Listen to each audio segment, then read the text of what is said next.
வணக்கம் நண்பர்களே. இந்த ஈரான் யுத்தம் மிகப்பெரிய ஆச்சரியங்களும் அதிர்ச்சிகளும் நிறைந்ததாக போய்கொண்டிருக்கிறது. ஈரானும் அதோடு சேர்ந்த பல தீவிரவாத அமைப்புகளும் மிகப்பெரிய அளவில் ஒரு இனப்படுகொலை நடத்துவதற்கு, இஸ்ரேலை முற்றிலுமாக அழிப்பதற்கு எல்லா ஆயத்த வேலைகளையும் செய்திருக்கிறார்கள். அதுதான் இப்போ கொஞ்சம் கொஞ்சமாக வெளியே வருது. இரண்டாம் உலக யுத்தத்திற்கு முன்பிருந்தே யூதர்களை நாசிக்கள் ஒடுக்க ஆரம்பித்தார்கள். இப்படி யூதர்களை ஒடுக்கி ஒரு குறிப்பிட்ட இடத்துல அடைத்து வைக்கிறது, இப்படியெல்லாம் காரியங்களை செய்து கொண்டு வந்தாங்க. ஆனால் லட்சக்கணக்கான யூதர்களை அடுத்து என்ன செய்வது என்று தெரியாத ஒரு நிலை வந்தது. அப்போ தான் சில தீவிரமான நாசிக்கள் ஒரு ரகசிய கூட்டத்தை நடத்தினாங்க. அந்த கூட்டத்தில் தான் ஃபைனல் சொல்யூஷன் என்கிற ஒரு திட்டத்தை தீட்டுறாங்க. அந்த திட்டத்தின்படி யூதர்களை கேஸ் சேம்பருக்குள்ளே அனுப்பி இப்படி லட்சக்கணக்கில் அவர்களை கொலை செய்ய வேண்டும், அழித்து விட வேண்டும் என்கிற முடிவுக்கு வர்றாங்க. இது அந்த நாசிகள் கூட்டத்திலே பலருக்கும் அதிர்ச்சியாக இருந்தது. ஆனால் பலரும் எதிர்த்து பேச பயந்து அமைதியாக இருந்தாங்க. ஒரு சிலர் தான் அதை எதிர்த்தும் பேசினார்கள். ஆனாலும் சக்தி வாய்ந்த சில நாசிக்களால் இந்த திட்டம் கொண்டு வரப்பட்டது. அப்படி நாசிக்களே ஆரம்பத்திலேயே இவர்களை இனப்படுகொலை செய்ய வேண்டும் என்கிற நோக்கத்தோடு இதை செய்யலை. அதற்கு பிறகும் யுத்தம் நடந்து முடிகிற வரைக்கும் கூட நாசி அரசாங்கத்தில் இருக்கக்கூடிய பலருக்கும் இந்த அளவு மிகப்பெரிய அளவில் இனப்படுகொலை நடந்து கொண்டிருக்கிறது அப்படிங்கிறது முழுமையாக தெரியாது. ஆனால் அப்பொழுதும் கிராண்ட் முஃப்டி என்கிற ஜெருசலத்துக்கான இஸ்லாமிய தலைவர் நாசிகளோட கூட்டணியில் இருந்தார். ஜெர்மனிக்கு போய் ஹிம்லரையும் சந்தித்தார். அப்பொழுது இவர் யூதர்களை இப்படி அடியோடு அழித்து விடலாம் என்கிற கருத்தை கொடுத்தார். ஏன்னா அவர்கள் இங்கே இஸ்ரேல் அதே காரியத்தை தான் செய்து கொண்டிருந்தாங்க. இஸ்ரேல் தேசம் அங்கே இன்னும் உருவாகலை. மக்கள் குடியேறி கொண்டிருந்த அந்த காலத்திலேயே இந்த அரபுக்கள் ஒரு கூட்டமாக போய் ஒரு கிராமத்துக்கு போய் அங்கே தாக்குதல் நடத்துனாங்கன்னா அங்கே இருக்கக்கூடியவர்களை எல்லாம் கொன்று விட்டு கொள்ளையடிச்சிட்டு தான் வருவாங்க. அப்பொழுதும் அதற்கு பிறகும் பல அரபு தேசங்களுக்கு இப்படிப்பட்ட கொள்கை இருந்தது. இஸ்ரேல் மக்களை முழுவதுமாக அழித்து அந்த தேசத்தை எடுத்துக்கணும், ஹிட்லர் ஆரம்பித்து வைத்ததை நாங்கள் முடிப்போம் அப்படிங்கிறத அவங்க இன்னமும் சொல்லி கொண்டு இருக்கிறார்கள். இப்பொழுதும் ஈரானும் அதனுடைய ப்ராக்சிகளும் அதே போன்ற திட்டத்தோடு செயல்பட்டுருக்கிறாங்க அப்படிங்கிறது இப்போது கொஞ்சம் கொஞ்சமாக வெளியே வருது. ஏன்னா அப்படி ஒரு மிகப்பெரிய இனப்படுகொலை நடத்துறதுக்கு, மிகப்பெரிய யுத்தத்தை நடத்துறதுக்கு தேவையான எல்லா காரியங்களையும் மிக பிரம்மாண்டமாக ஆயத்தப்படுத்தி இருக்கிறாங்க. ஏராளமான மிசில்ஸ், ஏராளமான ஆயுதங்கள், மிக பிரம்மாண்டமான பங்கர்ஸ், அண்டர் கிரவுண்டில் இருக்கக்கூடிய மிக நீண்ட டன்னல்ஸ், இதுவே ஒரு அண்டர் கிரவுண்ட் சிட்டி போல் இருக்குது. இஸ்ரேல் ஏன் இவ்வளோ தூரத்தில் இருக்கக்கூடிய ஈரானோடு இவ்வளோ பெரிய யுத்தத்தை ஆரம்பிக்குது அப்படிங்கிற கேள்வி கூட எனக்கு ஆரம்பத்தில் இருந்தது. இப்போது தான் இந்த யுத்தத்தின் மூலமாக தான் இப்போ தான் அந்த விஷயங்கள் வெளியே வருது. ஈரானும் அதனுடைய ப்ராக்சிகளும் எவ்வளவு பிரம்மாண்டமாக இந்த ஏற்பாடுகளை செய்திருக்கிறாங்க. இதெல்லாம் மொசாத்துக்கு முன்பே தெரிந்திருக்கிறது. இதெல்லாம் தெரிந்ததுனால தான் இஸ்ரேல் அரசாங்கம் இந்த மிகப்பெரிய யுத்தத்துக்கு அவங்களும் ஆயத்தமாகி இன்றைக்கு இந்த யுத்தத்தை ஆரம்பித்து செயல்படுத்தி இருக்கிறாங்க. காசா யுத்தத்தில் இருந்து இன்றைக்கு ஈரான் யுத்தம் வரைக்கும் நீங்கள் இதை கவனமாக கவனித்தால், அதுவும் இந்த கோணத்தில் பார்த்தா தான் இந்த சூழ்நிலையின் தீவிரம் உங்களுக்கு புரியும். 2023 அக்டோபரில் ஹமாஸ் இஸ்ரேலுக்கு எதிராக தாக்குதல் நடத்தும் போது கொஞ்சம் கொஞ்சமாக அந்த விஷயங்கள் வெளியே வந்தது. அப்போ அவங்க எவ்வளவோ ஆயுதங்களை பதுக்கி வச்சுருந்தாங்க, அவ்வளவு ராக்கெட்டுகள் அனுப்பிக்கிட்டே இருந்தாங்க. அவ்வளோ ராக்கெட்டுகளை அவங்க பதுக்கி வைக்கிற அளவு மிகப்பெரிய டன்னல்கள் இருந்தது. காசா ஸ்ட்ரைப்பு முழுவதுக்கும் கீழே மிகப்பெரிய அளவில் ஒரு சிட்டி போல் இந்த டன்னல்கள் மிகப்பெரிய நெட்வொர்க்காக இருந்தது. ஏன் இன்றைக்கு வரைக்கும் கூட இஸ்ரேல் இராணுவம் புதிய புதிய சுரங்கங்களை கண்டுபிடித்து கொண்டே இருக்குது. அதே நேரத்தில் வடக்கு பகுதியில் ஹெஸ்புல்லா அவர்களும் இதே போல் மிகப்பெரிய அளவில் பெரிய பெரிய டன்னல்களை கட்டி வைத்து ஏராளமான ஆயுதங்களை வைத்து இஸ்ரேல் மேலே அவர்களும் அதே நேரத்தில் தாக்குதல் நடத்தினாங்க. அதே போல் இந்த பக்கம் ஹவுதிஸ், ஈராக்கில் இருக்கக்கூடிய ஈரானுடைய ப்ராக்சி அமைப்பு, இப்படி பலரும் ஒரே நேரத்தில் தாக்குதல்கள் நடத்தினாங்க. அப்போது ஈரானும் தாக்குதல் நடத்தியது.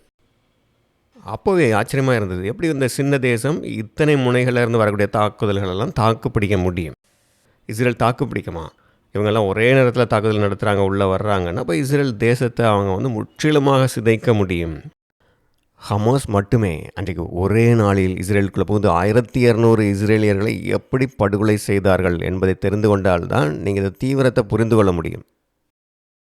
இது மிகப்பெரிய யுத்தமாக நடந்து அன்னைக்கு அவங்க ஜெயித்திருந்தால் ஒரு வாரத்தில் இஸ்ரேல் முழுவதும் மிகப்பெரிய இனப்படுகொலை நடந்து இஸ்ரேலுங்கிற தேசமே இல்லாமல் போயிருக்கும். இந்த நேரத்தில் அவர்களோடு சேர்ந்து ஈரானும் யுத்தத்தில் இறங்கினா அவர்களுக்கு மிகப்பெரிய அழிவை கொடுக்க முடியும். அப்படி தான் எல்லோரும் நினச்சிட்டு இருந்தாங்க. நானும் கூட அப்படி தான் நினைத்து கொண்டிருந்தேன். ஆனால் இந்த 2 வருடங்களுக்கு பிறகு இப்போ நிலைமையை பார்த்தா அவ்வளோ ஆச்சரியமாக இருக்குது. இப்படியெல்லாம் நடக்கும்னு அன்றைக்கு யாராவது சொல்லியிருந்தால் யாருமே நம்பி இருக்க மாட்டாங்க.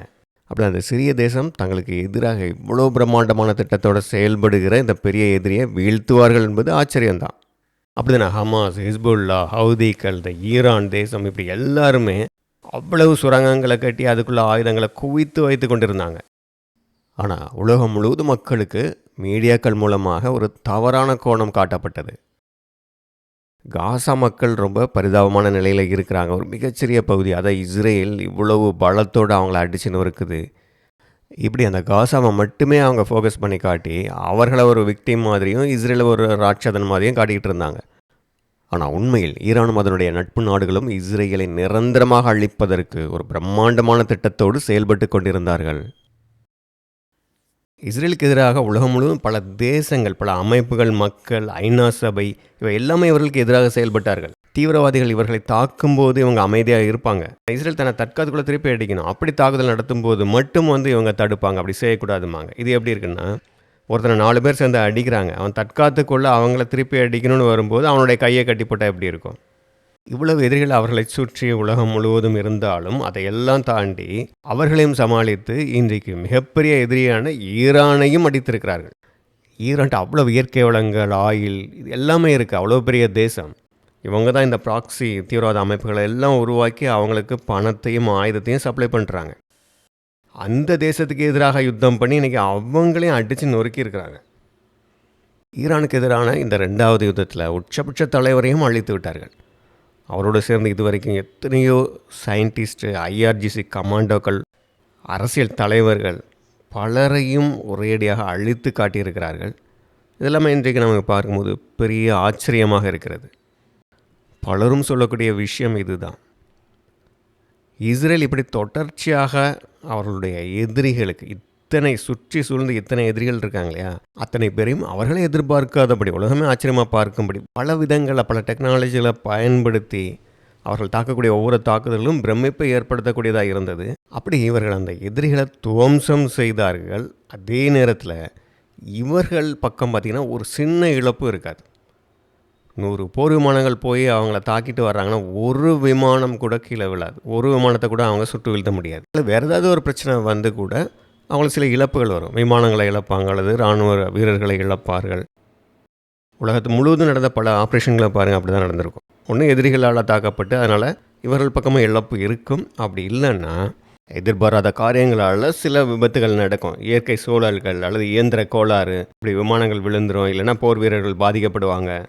இப்படி அமெரிக்கா மற்றும் மற்ற தேசங்களுடைய பல ஆப்ரேஷனில் இந்த மாதிரி பல விபத்துகள் நடந்திருக்கு. இப்போ இந்தியா கூட பாகிஸ்தானை தாக்கும்போது 2 விமானங்கள் காணாமல் போயிட்டு, இப்படி 2 பக்கமும் இழப்புகள் இருக்கும். ஆனால் இஸ்ரேல் நடத்திய தாக்குதலில் பார்த்திங்கன்னா அப்படி ஒரு விமானம் கூட பாதிக்கப்பட்டிருக்காது. இவர்கள் தொடர்ச்சியாக இந்த யுத்தத்தை நடத்திக்கிட்டே இருக்கிற அளவு அவ்வளோ பொருளாதார வலிமை, இராணுவ வலிமையோடு தொடர்ச்சியாக இருக்கிறாங்க. அதனால தான் உலகம் முழுவதும் இதை எல்லாருமே ஆச்சரியமாக பார்க்குறாங்க. கடவுள் நம்பிக்கை இல்லாதவர்கள் கூட, எனக்கு கடவுள் நம்பிக்கை இல்லை, ஆனாலும் இஸ்ரேல் சம்மந்தப்பட்ட இந்த யுத்தங்கள், பிரச்சனைகளை பார்க்கும்போது இஸ்ரேலர்களுடைய கடவுள் அவர்களை பாதுகாக்கிறவராக இருக்கிறாரு அப்படிங்கிறத நம்பாமல் இருக்க முடியலைன்னு சொல்கிறாங்க. ஏன்னா நடக்கிற காரியங்களுக்கு வேறு எப்படியும் இவர்களால் விளக்கம் சொல்ல முடியவில்லை. அப்போ அவர்களுக்கு ஏதோ ஒரு சூப்பர் நேச்சுரல் பவர் இருக்குது. இதை ஈரான் தலைவர்களே ஒத்துக்கொண்டு சொல்லியிருந்தாங்க. ஆனால் அவங்க அது தீமையான சக்தி, இஸ்ரேலுக்கு ஆதரவாக ஒரு சூப்பர் நேச்சுரல் பவர் இருக்குது அப்படின்னு அவங்க அப்படி சொல்லியிருந்தாங்க. ஏனென்றால் இஸ்ரேலை அழிப்பதற்காக அவர்கள் எத்தனையோ $1 trillion பணத்தை எத்தனையோ வருடங்களாக செலவிட்டு கொண்டிருக்கிறார்கள். நாம் நினைத்தது போல் ஹமாஸ் மட்டுமே பெரிய பெரிய சுரங்கங்களை கட்டி கொண்டு ஆயுதங்களை குவித்து வைக்கல. ஹிஸ்புல்லாவும் அண்டர் கிரவுண்ட் டன்னல்ஸ் பலதும் கட்டி ஆயுதங்களை குவித்து வைத்திருந்தார்கள். அதேபோல் ஹவுதீஸும் பண்ணியிருந்தாங்க. ஈராக் தீவிரவாத அமைப்புகளும் பல ஆயுதங்களை வைத்து இவர்களுக்கு எதிராக தாக்குதல் நடத்திக்கிட்டு தான் இருந்தாங்க. ஆனால் இதற்கெல்லாம் மேலே இவர்களுக்கெல்லாம் இந்த டன்னலை கட்டுறதுக்கு இவ்வளவு பணத்தை கொடுத்து, திட்டத்தையும் கொடுத்த ஈரான் எவ்வளவு பிரம்மாண்டமாக கட்டியிருக்கோம், அது இவ்வளவு நாள் தெரியாமல் இருந்தது. ஆனால் இன்றைக்கு இஸ்ரேல் அவர்களுக்கு எதிராக நடத்திய இந்த தாக்குதல் ஆப்ரேஷன் ரோரிங் லயன், இதில் தான் ஈரானில் எவ்வளோ பெரிய பங்கர்ஸ்லாம் அவங்க கட்டி வைத்திருக்கிறாங்க. அது பங்கர்னு கூட சொல்ல முடியாது, அண்டர் கிரவுண்ட் சிட்டியை அவங்க கட்டி வைத்திருக்கிறாங்க. அவங்களுடைய மிசில்ஸை பாதுகாத்து வைக்கிறதுக்கு, அவர்களுடைய ட்ரோன்களை பாதுகாத்து வைக்கிறதுக்கு, அவர்களுடைய அணு ஆயுத உற்பத்தி நிலையங்கள், இது எல்லாமே அண்டர் கிரவுண்டில் தான் இருக்குது. இது தவிர டெஹ்ரானில் அவர்களுடைய உச்சபட்ச தலைவர் அலி கமேனியை பாதுகாப்பதற்கு டெஹ்ரான் நகரத்துக்கு கீழே மிகப்பெரிய பங்கர்கள் கொண்ட ஒரு நெட்வொர்க், அது ஒரு சிட்டினே சொல்லலாம். அப்படிப்பட்ட ஒரு சிட்டியை கட்டி வைத்திருக்கிறாங்க. அங்கேயே அவர்களுடைய குடும்பமும் இருக்கும். பல தளங்கள் இருக்குது. அதாவது லிஃப்ட்டில் போயிட்டே இருந்தால் அதோடைய கீழ்த்தளத்துக்கு போய் சேர 5 நிமிடம் ஆகுமா. அவ்வளவு ஆழம் வரைக்கும் மிகப்பெரிய கட்டிடங்களே உள்ள கட்டி வைத்திருக்கிறாங்க. அப்போ நிலத்துக்கு கீழே மிக ஆழத்தில் டன்னல்ஸ் மிகப்பெரிய நெட்வொர்க்காக இருக்குது. டெஹ்ரான் நகரத்துக்கு கீழே பெரிய பெரிய சாலைகள், மக்கள் வசிக்கக்கூடிய வீதிகள், இவைகளுக்கெல்லாம் கீழே சுரங்கப்பாதைகளால் ஒரு நகரத்தையே கட்டி வைத்திருக்கிறார்கள். டெஹ்ரான் நகரத்தையும் தாண்டி வெளியே கிராமங்களில் போய் அதனுடைய ஓப்பனிங் இருக்குது. இப்படி பல என்ட்ரன்ஸ் அதுக்கு இருந்திருக்கு. அலி கமேனியுடைய ஆஃபீஸ், அவங்க குடும்பம் தங்குறதுக்கான பல தளங்கள், அது மட்டும் இல்லாமல் ஐஆர்ஜிசி கமாண்டோஸ்லாம் இருக்காங்க இல்லையா, தலைவர்கள், அவர்களுக்கான பாதுகாப்பு இடங்களும் இந்த டன்னல்ஸில் இருந்திருக்கு. ஸோ இப்படி டெஹ்ரான் முழுவதும் அதை சுற்றி இருக்கக்கூடிய கிராமங்கள் வரைக்கும் மிகப்பெரிய அண்டர் கிரவுண்ட் சிட்டியை அவங்க கட்டி வைத்திருக்கிறாங்க. இப்போ தான் சமயத்தில் அதை கட்டி முடிச்சிருக்கிறாங்க. ஒரு டன்னலில் அலி கமேனி மற்றும் அவருடைய குடும்பத்தினர் தங்குவதற்கான வீடு கட்டப்பட்டிருக்கு. கட்டி முடிக்கப்பட்ட பிறகு அலி கமேனி இன்னும் போகவே இல்லை. அதற்குள்ளே இஸ்ரேல் தாக்குதலை நடத்தி விட்டது. அலி கமேனியை இந்த டன்னலில் பங்கர் பஸ்டர் போட்டு கொன்ற பிறகும் கூட திரும்பவும் அதுக்குள்ளே இருக்கக்கூடிய அவனுடைய அந்த வீட்டையும் அழித்தார்கள். இப்போது நேற்று அந்த டன்னல் சிஸ்டத்தில் இன்னொரு பகுதியில் ஐஆர்ஜிசி கமாண்டர்ஸ், இப்படி முக்கியமான கமாண்டர்ஸ் எல்லாம் கூடி இருந்திருக்கிறாங்க. இதையும் மொசாட் மூலமாக தெரிந்து கொண்டு அங்கேயும் பங்கர் பஸ்டர்களை கொண்டு தாக்கி அந்த இராணுவ தலைவர்களையும் மொத்தமாக அழித்திருக்கிறார்கள். இந்த பிரம்மாண்டமான அண்டர் கிரவுண்ட் டன்னல்ஸை பற்றி உலகத்திற்கு தெரியாமல் தான் இருந்தது. ஆனால் மொசாத்துக்கு தெரிந்திருக்கிறது. அவங்க கொஞ்சம் கொஞ்சமாக இது பற்றிய தகவல்களை சேர்த்து கொண்டே இருந்திருக்கிறாங்க.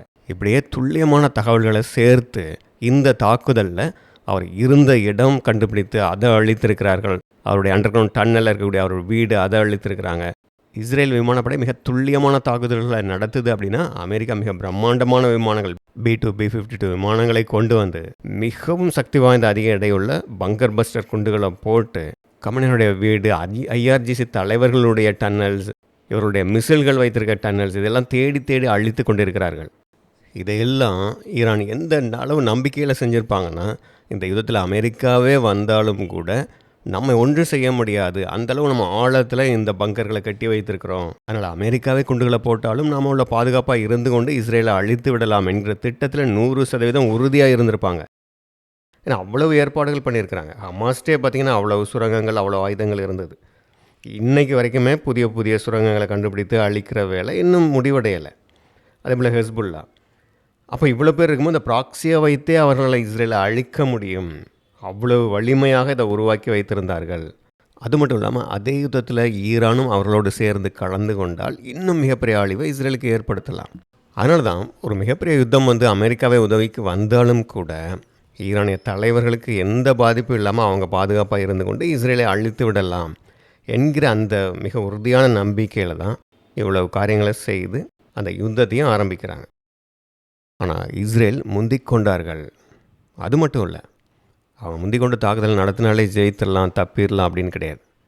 ஏன்னா ரஷ்யாவை பாருங்கள், மிகப்பெரிய வல்லரசு, மிகப்பெரிய தேசம். அவர்கள் யுக்ரைனுக்கு எதிராக யுத்தம் நடத்தி இத்தனை 4 வருடங்களுக்கு மேலே யுத்தம் நடந்து கொண்டே இருந்தாலும் கூட அவர்களால் ஒன்றும் செய்ய முடியல. அவர்களால் உக்ரைனை ஜெயிக்க முடிந்ததா கிடையாது. அது மட்டும் இல்லை, உக்ரைன் மிகப்பெரிய அளவில் ரஷ்யாவுக்கு பாதிப்பை ஏற்படுத்துது. அப்படி இருக்கும்போது அதை அப்படியே ஒப்பிட்டுங்க பாருங்கள். மிகச்சிறிய தேசம், மிக பிரம்மாண்டமான ஈரான் தேசமும் அதோடு கூட பல அரபு தேசங்களுடைய உதவி இருக்குது, தீவிரவாத அமைப்புகளோட உதவி இருக்குது. இவர்கள் எல்லோரும் சேர்ந்து வந்தாலும் இஸ்ரேலை ஒன்றும் பண்ண முடியல, பெரிய பாதிப்பை ஏற்படுத்த முடியல. ஆனால் இவர்கள் அவர்களுக்கு பெரிய பாதிப்பை ஏற்படுத்தியிருக்கிறாங்க. 2400 வருடங்களுக்கு முன்பு இதே ஈரானில் இதே போன்ற ஒரு காரியம் நடந்தது. வரலாறு திரும்புகிறதுன்னு சொல்லுவாங்களே, அதே போல் அன்றைக்கு பெர்ஷிய தேசமாக இருந்தது. அப்பொழுது அங்கே ராஜாட்ட அதிக செல்வாக்கு, அதிகாரம் இவற்றையுடைய ஆமான் என்பவன் இவர்களை எளிதாக அழித்து விடலாம் அப்படின்னு அவ்வளோ நம்பிக்கையோடு இருந்தான். ஏன்னா அவன்கிட்ட அவ்வளவு அதிகாரம் இருந்தது. அவன் என்ன சொன்னாலும் ராஜா கேட்பார் அப்படிங்கிற ஒரு நிலை இருந்தது. ஆனால் யூதர்களுக்கு ஒன்றுமே இல்லை. அவங்களுக்கு தேசம் இல்லை, அவங்களே ஒவ்வொரு தேசத்திலும் பரவி கிடந்தாங்க. அப்போ ஒரு குறிப்பிட்ட நாளை நியமித்து இந்த நாளில் யூதர்களை, அவருடைய சாம்ராஜ்யம் முழுவதும் இருக்கக்கூடிய யூதர்களை அடியோடு ஒழித்து விட வேண்டும் அப்படிங்கிற திட்டத்தை போட்டு, அந்த திட்டத்துக்காக மிகப்பெரிய அளவில் ஏற்பாடுகள்லாம் செய்து, அந்த ஆமானுக்கு தனிப்பட்ட முறையில் மொர்தெகாய் என்ற யூதன் மேலே இருக்கக்கூடிய அந்த கோபத்தை அதை காட்டுறதுக்காக அந்த மொர்தெகாயை தூக்கிலிட ஒரு தூக்கு மரமே ரெடி பண்ணி வைத்திருந்தான். ஆனால் அடுத்த சில தினங்களில் யாருமே எதிர்பார்க்க முடியாதபடி அப்படியே சூழ்நிலை தலைகீழாக மாறியது. கடைசியில் ஆமானும் அவனை சேர்ந்தவர்களும் இந்த யூதர்களை அழிக்க வேண்டும் என்று நினைத்து அவனோடு ஒன்று கூடிய அத்தனை பேரும் யூதர்களால் வேட்டையாடப்பட்டார்கள். யூதர்களுக்கு மிகப்பெரிய உதவி வந்தது. கடவுள் அவர்களை பாதுகாப்பதற்காக அந்த நேரத்தில் எஸ்தர் அங்கே மகாராணியாக கொண்டு வந்திருந்தார். எஸ்தர் யூத பெண். அப்போ அவள் மூலமாக அந்த ராஜாவுடைய தயவு கிடைக்குது. யூதர்களை வேட்டையாட வேண்டும் என்று நினைத்திருந்த அத்தனை எதிரிகளும் ஆமானோடு சேர்ந்து அழிக்கப்பட்டார்கள்.